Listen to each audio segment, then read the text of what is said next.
So, meron po tayong bagong memo na nilabas. Ang memo number po is Memo 006. Ang subject nito is ang kiosk received as parcel label. So, ang objectives niya is to eliminate missing, untracked, and misplaced order resulting to customer complaint.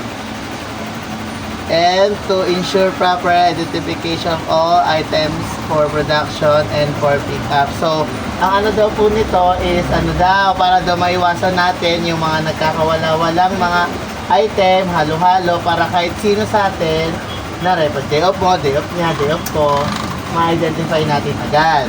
Kasi yun din kasi yung madalas nagiging customer complaint kung naririnig yun naman sa SMM every Friday, yun yung laging na walang proper endorsement. So kahit wala tayong proper endorsement, basta makita natin yung label na nandoon, yun na yung pag-sisilbi natin parang ma-identify natin siya paninong yun. Kasi di ba may pangalan yun sa kiosk.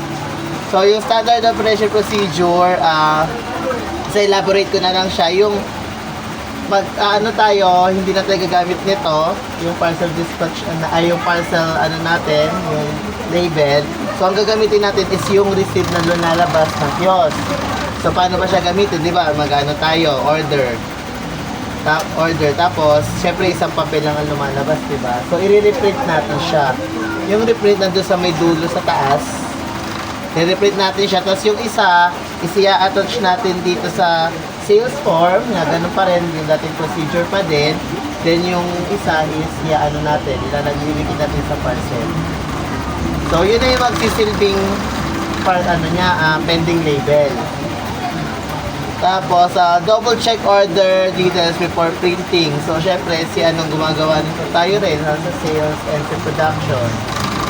Kasi di ba may details naman doon. So, kaya kailangan yung service na ilalagay natin is may details talaga siya.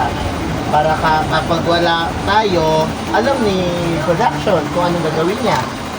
Diba? Yan yung purpose niya. Tapos, attach the printed receipt securely to the plastic bag with tape or stapler. Yun nga yung sabi ko kanina. Yung i-stapler siya. Tapos, OIC, cashier AIC, immediately head, responsible for monitoring and enforcement.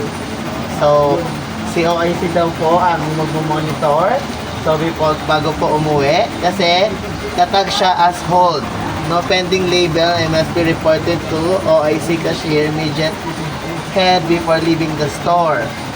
So, kailangan lagi tayong may pending label o parcel label dun saan natin. 50 pesos yung penalty every parcel na walang nakalagay dun sa So, dapat talaga kiosk ang base pending label. And no kiosk base pending label. So, receive kiosk? Paano pag mga online, diba? pag mga order na sa ganyan na office? Hindi, kasi diba, pwede naman tayo mag-touch ng yung sa pwedeng pwede yun yung sa special order. Na kapag plain lang.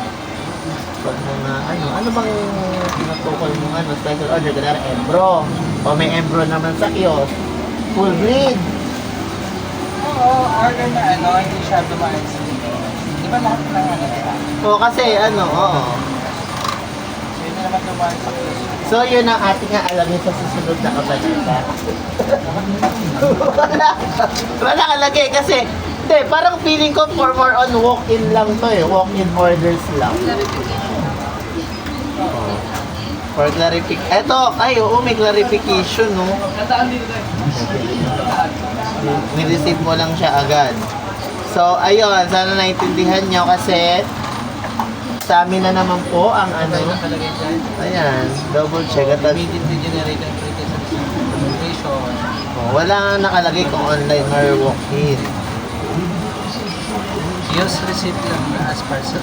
Oo. Paano nga kapag mga lalo na kapag online, di ba? Di daw pwede sa pang mga gano'n. Tapos pre-assess.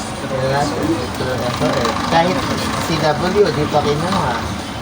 So, hindi tayo na gano'n na clarification. So, yun ang katalanan mo. Kaya pick up it. So, yun lang guys, ang ating Memo 006. So, ang madalas na dapat gagamit ito is kayo, Christine tsaka Leslie, kasi kayo ang sales. Hindi, madalas. We're not saying now we're not using it.